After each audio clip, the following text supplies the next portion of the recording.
It's Tuesday, October 10th, 2017. I'm your host, Sarah Beal. Thank you for joining us. We have a great show in store for you today. On today's show, we will learn all about the new dog park coming to Barnstable with Friends of Barnstable Dog Parks President Elaine Grace. Next, we will chat with Economic Development Specialist Mike Travato. He will tell us about the newly updated Business Barnstable website. And finally, it's flu season, and the town of Barnstable has 2 flu clinics to help get you vaccinated this year. But first, let's get a look at today's top headlines. The town of Barnstable has over 40 boards, committees, and commissions with approximately 291 seats. Citizen participation is exemplary, and the town council appreciates each and every member who serves. If you are a resident of the town of Barnstable and are interested in becoming a committee member, please consider submitting an application. The appointments committee, made up of 5 town councilors, will interview applicants and make recommendations to the town council, who vote to appoint members at their regular meetings. For more information, go to the town website and click through to the town council page. The Adult Supportive Day program is a community-based, professionally operated program at the Barnstable Senior Center, which has been a trusted resource for local families for over 18 years. The Adult Supportive Day program provides a safe, comfortable, and welcoming environment to elders and seniors who cannot or wish not to stay home alone during the day. If you are a caregiver in need of respite or a senior who may benefit from the Adult Supportive Day program, they would be happy to meet with you and discuss how they may help you meet your needs. Please call 508-862-4765 to schedule a tour and a free trial day. Diamondback terrapins have hatched at the Marine Environmental Affairs Division. Here's a time-lapse video of the recent hatchlings. According to Natural Resource Officer Sean Cordes, these turtles hatched from nests which were laid directly in the marsh trail at Sandy Neck Beach. Instead of being run over, these nests were safely relocated and monitored until their expected hatch dates. When terrapins hatch out of their eggs, they temporarily retain a small yolk sac on the bottom of their shell. This provides these small turtles with enough energy to make it to the marsh in order to take cover before their first harsh winter. Once this yolk sac dries up, terrapins will begin feeding on their own. At that point, our Head Start turtles will be distributed out to local schools and organizations where they will live and grow all winter long. This provides these turtles with a head start, and they will hopefully grow to the size of a 2 to 3-year-old turtle in the wild in just a short period of time. This extra growth should provide these turtles extra strength and protection against predators and harsh conditions once released back into the wild. Now let's learn about the new dog park coming to Barnstable with Friends of Barnstable Dog Parks, Elaine Grace. Elaine, thank you so much for joining us today. I really appreciate it. It's my pleasure, Sarah. Yes, and we're going to talk about the dog park. I know a lot of people have noticed down at Hathaway's Pond, there's been some clearing, getting ready for the dog park that's coming in. Everyone is very excited about it. So the Friends of Barnstable Dog Parks started a few years ago to help try to raise funds and see what we could do about a dog park. Can you tell me a little bit about that? The initial meeting was in February of 2011. Oh, wow. And our first challenge was finding a site. Mm-hmm. And we looked at Danforth, we looked all around. We had some neighborhood issues, not in my backyard. Yep.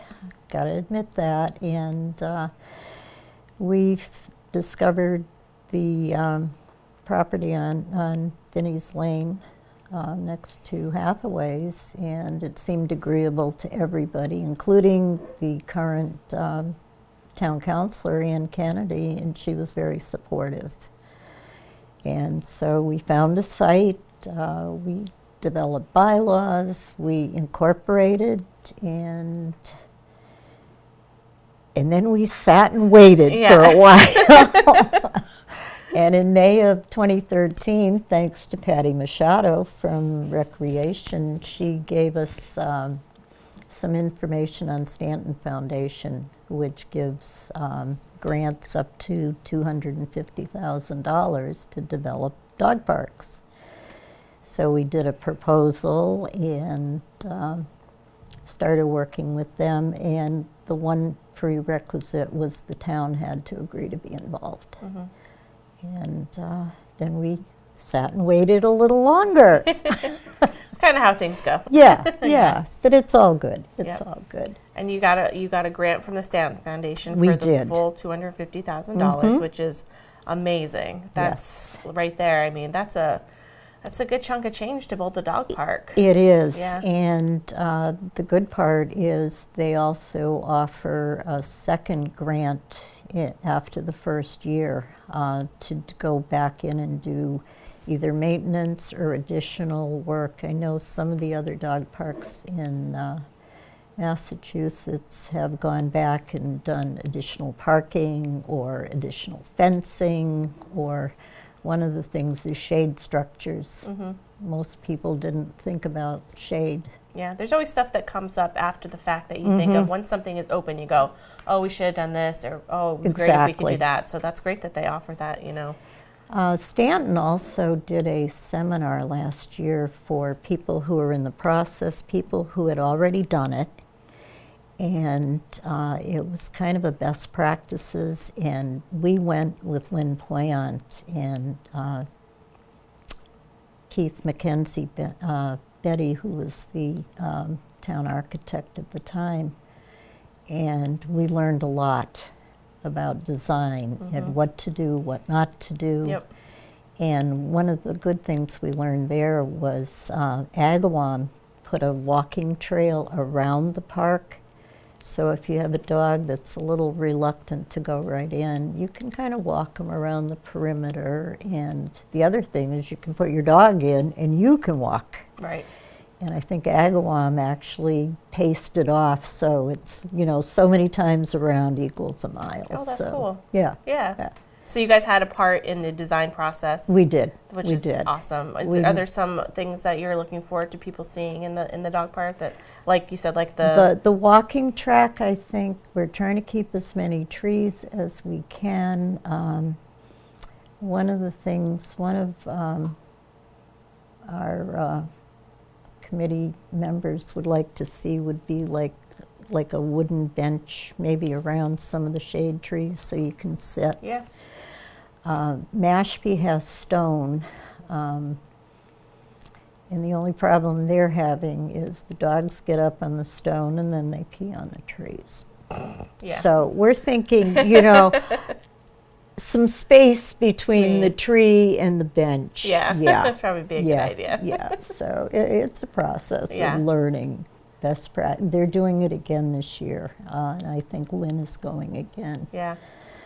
So you have to learn some new things and figure things out for the future of the dog parks, and maybe another dog park in the future, because it's the Friends of Barnstable Dog Parks. So there could be, hopefully, in the future, another park in town. One never knows. You never know. So we'll get this one done first. Yes. Yeah. And I also wanted to mention that on top of the Stanton Foundation grant that you guys received, you guys also fundraised a very large chunk of money on your own, $40,000. We did just about everything you could. We did a couple of wine and cheese auctions, and that was a lot of work. One of our members, Mary Bassing, put that on a couple of years in a row, and it was a lot of work. It did raise a lot of money. Initially, we put out a membership drive, and we got a lot of $20 memberships. Lifetime was $100. And we did bake sales, dog washes, car washes, dog and car washes. What else do we do? I made some notes. If you could do it to raise money, you guys did it. We did. We sat at village festivals. We've done open streets since that came into being, and you know, we can't sell anything, but we had a donation jar. We had donation jars in some of the veterinarian hospitals. We did wristbands, beads for, you know, paw beads. What else do we do? Oh, sweatshirts and T-shirts, like the one you're wearing. And T-shirts, yes. Are you still selling those? We are. Nice. We are. And they're very nice, I have to say. Good quality. And let's see what else. That's about it. Yeah. We are going to be doing a membership drive. Nice. Again. We're not sure whether we want to do membership or just a donation drive.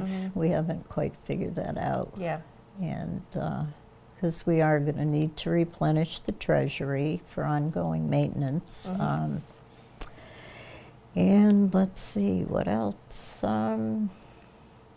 And you think Nobody likes fundraising, but it's a necessary we have to evil. Do it. Yeah. So we have 2 things left we want to mention. The town clerk's office wanted us to remind everybody that all dogs in the town of Barnstable need to be licensed in the town clerk's office wherever you live. And if you're going to be using the dog park next spring when it opens, hopefully your dog will need to be licensed. Definitely. So make sure you get that done. And we also wanted to mention you guys have a website. We do. www.barnstables.dogparks.org. We also have an email, which is cbdpvol@gmail.com, and we're on Facebook as well. So if you want any more information or you'd like to donate. These are all the places you can go. Elaine, thank you so much for coming in. And Sarah, I appreciate it. Telling us all about the dog park. I know so many dog owners in the town are very excited about this. So. We are excited, and I think the benefit is it is an asset to the town, especially to visitors and older people who, they can go with their dogs and then they bond as friends. And it's a social thing. It is a social thing. Having a dog is definitely a social thing because you're walking down the street and someone goes, "Oh, your dog's so cute," and then you end up having a conversation. Oh, it's Holly's mother. Yes. Yeah. Oh, yeah. Yeah, exactly. So it's so great. Well, thank you again so much. Thank you. I really appreciate it. Okay. My guest today is Elaine Gray. She's the president of the Friends of Barnstable Dog Parks. Coming up, we will learn about 2 upcoming flu clinics. But first, Mike Travato with the Planning and Development Division tells us about the new Business Barnstable website. Thank you, Mike, so much for joining us today. We're going to talk about the new Business Barnstable segment. But first, before we get to that, I want people to kind of understand what it is exactly you do. You're the Economic Development Specialist in the Planning and Development Department. So you can kind of explain what that is. Sure. I'm the staff person within the Planning and Development Department that works on the town's economic development plan. So I am that point person out there in the business community, both for existing businesses and also for prospective businesses looking to come to town. Right, so you're kind of like the town, person that, I'm going to start a business in the town of Barnstable. Let me call Mike. He's going to help me, kind of maneuver my way through maybe permitting and what you need to do. Exactly. Yeah, I help navigate them through permitting, licensing, zoning issues in terms of directing them to the resources of who to talk to in those areas. Great. So last week at Town Council, you premiered the new Business Barnstable website. Let's talk a little bit about the new website and what some of the features of it that people might use. Sure. The Business Barnstable website is an economic development tool. It's a resource, online resource guide designed to help new businesses looking to locate in town. It's sort of a one-stop online resource to help them get information, everything from why to come to Barnstable all the way down to how to get through that process we just referred to, the permitting, licensing, zoning, information about what developments are happening in town now, and also there's a new feature that's going to be a commercial site finder to help people locate here in town. Yeah, when you gave the presentation last week at Town Council, I thought that was really cool to have I want to make a business in Barnstable, what's available, so to be able to go onto that site and see places that might be available for someone to bring their business in. I think that's a great tool. Sure, and that's under development. We're going to be working closely with the commercial brokers in the area. That tool will give them the opportunity to upload what they have on their listings for available sites for lease and for purchase, as well as commercial property owners that may want to list their sites for lease as well, especially downtown businesses, small mom and pop type property owners that may have a 1,000 square foot space available for a retail business, for instance. Right. So really, this Business Barnstable website is going to be, it's like you said, it's going to be the one-stop shop. You can do, and we talked about the permitting process. You have a permitting guide. Right. Yes. Yes, that's another new tool that we've just rolled out and introduced it in front of the council the other night. That's more of a hard copy, user-friendly, small guide, more designed for the mom and pops, the ones that typically would walk into our offices at Town Hall or at 200 Main Street that are looking for information about permitting or licensing or zoning. And this is a simply laid out FAQ type thing, frequently asked questions, so kind of giving them those answers up front so that they kind of can get some of those answers before they walk the counter or get too far into the process, so they know who to talk to and can be guided in that direction. Yeah, I have to think that the permitting process for a new business, it would be really kind of daunting to take on. So I think that's great that you're giving people kind of a trail to kind of figure out what exactly they need to do. Right, it varies. If someone's looking to just locate in an office, it's a fairly simple process. Someone that's looking to do retail location may have a little more complexity to that process. And then if you get into someone that's looking to open a food service establishment, it gets much more detailed, especially if they're looking to also acquire a liquor license. Right. So have you been working with the Consumer Affairs Division on yes, this a little bit?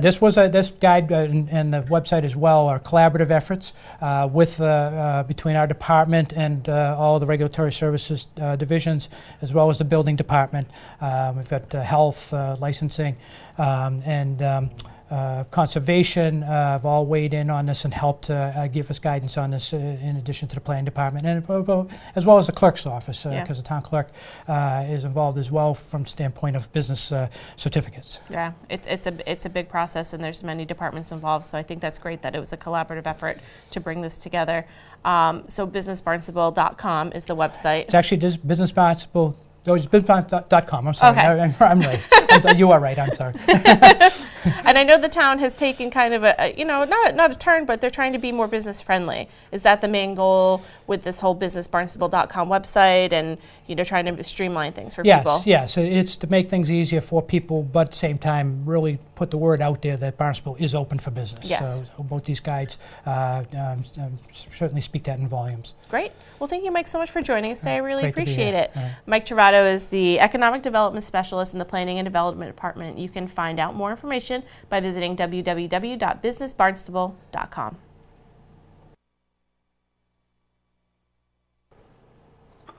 Tom, thank you so much for joining us today, and we've got some flu clinics coming up that we're going to let our viewers know about. What can you tell me about these flu clinics? We have 2 flu clinics coming up, one next week, Wednesday,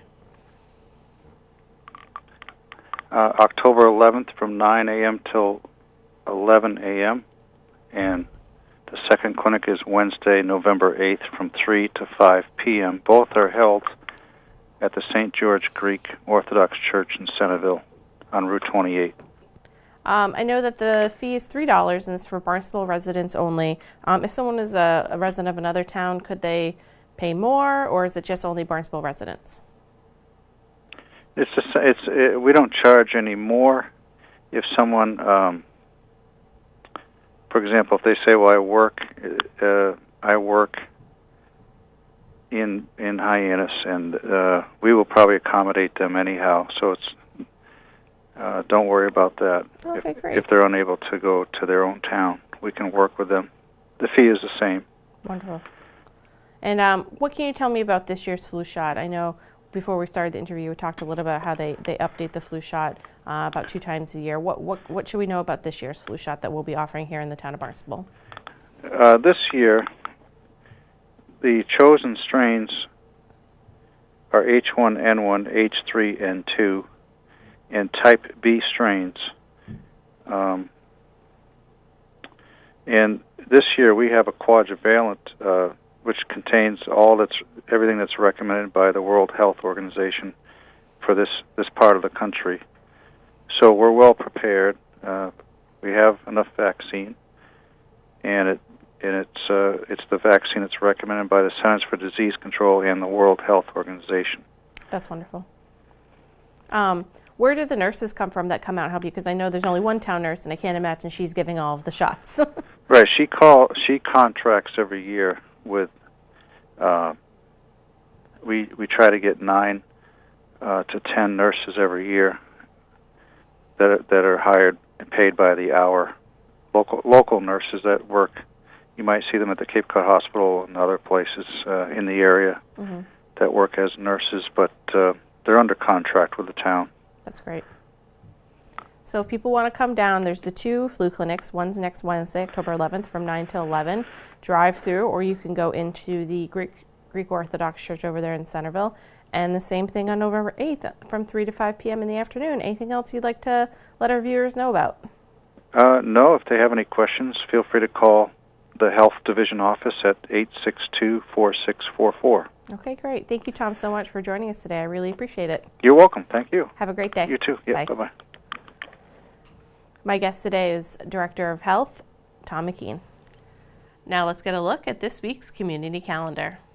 The Sturgis Library will have toddler time Wednesday mornings from October 4th to the 25th from 11 to 11:30 for children 12 to 30 months old. This free action-packed half hour of fun for little ones will develop early literacy, fine motor skills, gross motor, and social skills. Please register in advance by calling 508-362-6636. The Sturgis Library will also have free healthy snacks available every Wednesday from 3:30 to 5 p.m. Snacks will be different each week and served on a first-come, first-served basis while supplies last. Let's get a look at this week's Board, Committee, and Commission schedule.